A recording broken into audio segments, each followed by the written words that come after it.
پھر رسول صلی اللہ علیہ وسلم نے قرآن کی تلاوت کی، قرآن کی تلاوت کے بعد پھر آپ نے اسلام کے بارے میں بتایا۔ اس کے بعد ایک صحابی اٹھتے ہیں، ابو ہشام کہتے ہیں کہ یا رسول اللہ صلی اللہ علیہ وسلم، ہمارے اور یہودیوں کے بیچ میں کچھ وعدے ہیں، کچھ عہد و پیمان ہیں، اگر ہم آپ سے مل کر، آپ کے اوپر ایمان لا کر، آپ کے ساتھ مل کر ان کے معاہدے توڑ دیں، یعنی ان کے ساتھ جو ہم نے ایگریمنٹ بنائے تھے وہ تمام چیزیں ہم چھوڑ دیں اور تمام چیز کی قربانی دے دیں، جب آپ کو اللہ سبحانہ تعالیٰ غلبہ دے گا، فتح دے گا، تو پھر آپ ہمیں چھوڑ کر مکہ چلے جائیں گے۔ یعنی ہم تو پہلے مکہ، جو مدینہ کے یہودی ہیں ان کے ساتھ ایگریمنٹ بنائے تھے، ان کے ساتھ ہمارے عہد و پیمان تھا، لیکن جب آپ کو مکہ فتح ہو جائے گا تو آپ مکہ چلے جاؤ گے، تو پھر ہمارا کیا ہوگا؟ یہ سن کر رسول اللہ نے کہا کہ نہیں، بلکہ آپ کا انصار کا خون میرا خون، آپ انصار کی بربادی میری بربادی، آپ انصار مجھ سے ہو اور میں آپ سے ہوں، جو انصار سے جنگ کرے گا میں اس سے جنگ کروں گا، انصار کہے گا کہ تم ان سے صلح کر لو، میں ان سے صلح کروں گا۔ یہ میرے الفاظ سنتے ہی، یعنی یہ الفاظ محمد صلی اللہ علیہ وسلم کی زبان سے باہر نکلتے ہی تمام لوگ بیعت کرنا شروع کر دیے۔ اب آہستہ آہستہ بیعت مکمل ہوتی ہے، 73 مرد محمد صلی اللہ علیہ وسلم کے ہاتھ پہ بیعت کرتے ہیں اور 2 عورتیں بعد میں بیعت کرتی ہیں، لیکن آپ صلی اللہ علیہ وسلم نے پوری زندگی کسی بھی عورت سے ہاتھ پکڑ کر بیعت نہیں کی، ٹھیک ہے، سوائے اپنی بیٹی یا چلے پھوپھی یا پھر کوئی اور جو بالکل اپنی محرم جو عورت تھی ان کے سوائے کسی سے ہاتھ نہیں پکڑا، کسی بھی عورت کا آپ صلی اللہ علیہ وسلم نے ہاتھ نہیں پکڑا۔ اب رسول اللہ صلی اللہ علیہ وسلم کی بات چیت مکمل ہوتی ہے، یثرب میں کون جا کر کیا کام کرے گا، کون کیسا کرے گا، یہ تمام طے ہوتا ہے کہ کون سردار کون سے علاقے میں کام کرے گا، تمام چیزیں۔ لیکن جیسے ہی تمام لوگوں نے موت پر بیعت کر لی اور یہ بیعت مکمل ہو گئی، لوگ آہستہ آہستہ جانے لگے، شیطان کی چیخ نکل گئی، یعنی شیطان کو برداشت نہیں ہوا کہ ان لوگوں نے موت پر بیعت کر لی۔ اب شیطان جا کر ایک ایک کو پکڑ کر کہاں کہے گا کہ ابو جہل، کیا تمہیں پتہ ہے کہ یثرب کے لوگوں نے محمد صلی اللہ علیہ وسلم کے ہاتھ پر بیعت کر لی کہ تم سے جنگ کریں گے؟ پھر وہ دوسرے کے پاس جا کر کہے، اس کے پاس تو وقت ہی نہیں تھا، میٹنگ کا آخری لمحات تھا، ایک ایک کر کے نکلنے والے تھے۔ اب یہ شیطان مرتا نہ کیا کرتا، گھاٹی کے اوپر چڑھا گیا، چیخنے لگا، چلانے لگا، آواز دینے لگا، اے خیمے والو، محمد صلی اللہ علیہ وسلم کو دیکھو، اس وقت جو بے دین لوگ ہیں ان کے ساتھ جڑے ہوئے ہیں اور یہ تم سے لڑنے والے ہیں، تمہیں جمع کر قتل کرنے والے ہیں، ان لوگوں نے بیعت کر لی موت پر۔ یہ تمام چیخیں زور زور سے چیخنے لگا، چلانے لگا۔ محمد صلی اللہ علیہ وسلم نے کہا کہ اس گھاٹی کا یہ شیطان ہے، تم لوگ اب آہستہ آہستہ اپنے ڈوروں میں چلے جاؤ، بعد میں ہم انشاءاللہ باقی کی باتیں کریں گے۔ اب سب مسلمان ڈیروں میں چلے جاتے ہیں۔ اب قریش کو اور باقی لوگوں کو پتہ چلتا ہے کہ موت پر بیعت ہو گئی، یعنی محمد صلی اللہ علیہ وسلم کے ہاتھ پر بیعت ہو گئی۔ صبح قریش والے ایک ایک خیمے میں، یثرب والوں کے خیموں میں جاتے ہیں، ان سے پوچھتے ہیں کیا تم نے موت کی بیعت کی ہے کہ محمد صلی اللہ علیہ وسلم کو یثرب لے جاؤ گے، یعنی ہم سے جنگ کرو گے؟ یعنی تمام جو کافر لوگ تھے انہیں تو اس کا پتہ ہی نہیں، کہ ان کو خبر ہی نہیں، لیکن ان میں صرف 75 مسلمان تھے، باقی کے تمام لوگ مشرک تھے، وہ تو تمام سو رہے تھے، ان لوگوں کو اس کے بارے میں پتہ ہی نہیں۔ ان لوگوں نے کہا کہ ہمیں تو اس بات کا پتہ بھی نہیں کہ ہم تو سو رہے تھے۔ قریش والوں نے جو یثرب کے سردار تھے ان کو پکڑا، کیا رات میں آپ کے قبیلے والوں نے ایسی بیعت لی کہ ہم محمد صلی اللہ علیہ وسلم کو پناہ دیں گے اور پھر اس کے بعد ان کے ساتھ مل کر مکہ پر حملہ کریں گے؟ سرداروں نے کہا کہ نہیں، ایسی کوئی بات نہیں ہے۔ لیکن ان میں جو 75 مسلمان تھے وہ بالکل خاموش، ایک دوسرے کو دیکھ رہے تھے، کچھ کہہ ہی نہیں رہے تھے، نہ ہاں نہ یا، یعنی ہاں کہہ رہے تھے نہ کہہ رہے تھے، بس ایک دوسرے کو دیکھ رہے تھے۔ اس کے بعد قریش کے لوگوں کو پتہ چلا، ان کو محسوس ہوا جو نیوز ملی تھی، خبر ملی تھی، وہ بالکل غلط تھی۔ یعنی جو سارا معاملات ہوا کہ جب مکہ کے یثرب کے سرداروں نے کہا کہ ہمارے ساتھ تو ایسا کوئی ہوا ہی نہیں، ہم تو یثرب کے سردار ہیں، ہمیں تو اس بات کی خبر ہی نہیں، تو جب مکہ کے قریش سرداروں نے کہا کہ ہاں یہ بات کی تحقیق لگتا ہے کہ جھوٹی خبر مل گئی، اب اس بات کو یہیں پر چھوڑ دیں۔ بعد میں آہستہ آہستہ قریش کے لوگوں نے تحقیق کی، پتہ چلا سچ میں یہ بیعت ہوئی ہے،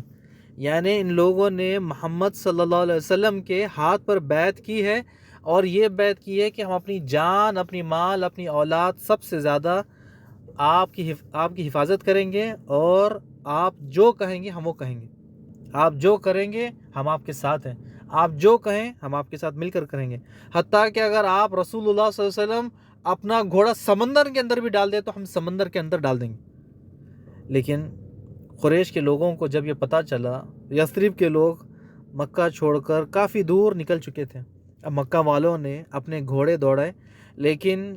یثرب کے لوگ کہاں ملتے ہیں، وہ تو بہت دور نکل گئے، لیکن دو لوگ مکہ کے لوگوں کو مل گئے، یعنی ایک سعد بن عبادہ اور ایک ہے منذر بن عمرو۔ منذر بن عمرو کو پتہ چل گیا کہ یہ مکہ کے لوگ پکڑنے آ رہے ہیں، تو انہوں نے اپنا گھوڑا تیز دوڑایا، کسی بھی طرح فرار ہو گئے،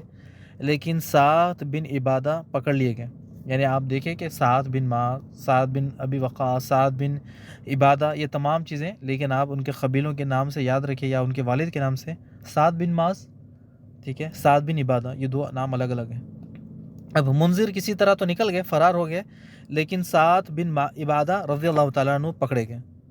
قریش والوں نے ان کے ہاتھ رسی سے باندھ لیے، ان کے بال کھینچتے ہوئے ان کی گردن کو باندھ دیا رسی سے، اور مارتے پیٹتے مکہ لے کر آ رہے تھے۔ جیسا ہی مکہ میں داخل ہوتے ہیں،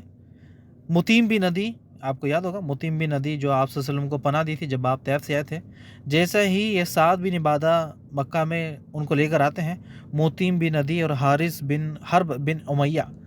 یہ سعد رضی اللہ تعالیٰ کو کھولتے ہیں، کہتے ہیں کہ اے لوگو، کیا تم پاگل ہو؟ تمہیں پتہ نہیں کہ ہمارے قافلہ مدینہ سے گزرتے ہوئے آتے ہیں اور سعد کی پناہ میں یہ آتے ہیں، اگر سعد کو پتہ چل جائے تو پھر ہمارا جو قافلہ ہے وہ وہاں سے گزر نہیں سکے گا۔ پھر کسی طرح سعد بن عبادہ رضی اللہ تعالیٰ وہاں سے نکلتے ہیں، لیکن جب تک انصار تک خبر ملتی ہے کہ سعد بن عبادہ کو مکہ کے مشرکوں نے پکڑ لیا ہے،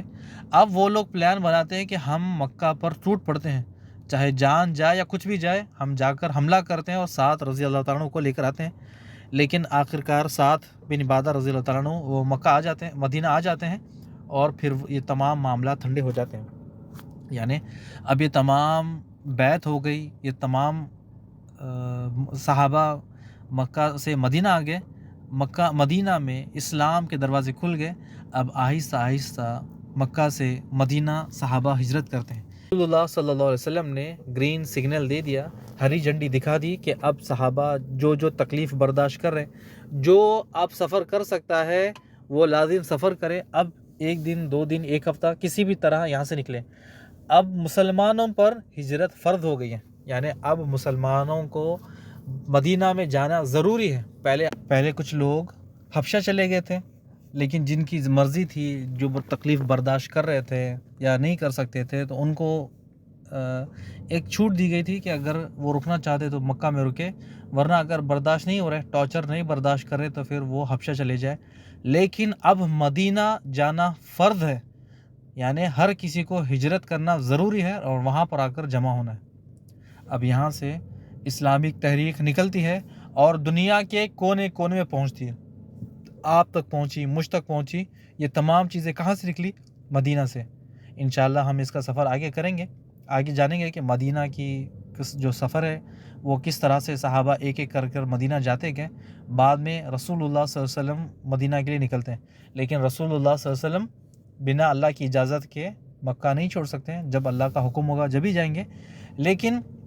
آپ صلی اللہ علیہ وسلم نے صحابہ کو گرین سگنل دے دیا کہ اب آپ لوگ مدینہ جائیں، مدینہ جا کر وہاں پر انصار کے لوگوں کے ساتھ ملیں۔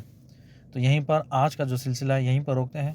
بارک اللہ فیک و جزاکم اللہ خیر۔ امید کرتا ہوں اللہ سے کہ آپ کو آج کا جو ہمارا سیرت نبی صلی اللہ علیہ وسلم ایپیسوڈ تھا وہ سمجھ میں آیا ہوگا، اچھا لگا ہوگا۔ یہ محمد صلی اللہ علیہ وسلم کی جو تکالیف تھی، ہم سن کے ہی آنکھوں میں آنسو آتے ہیں،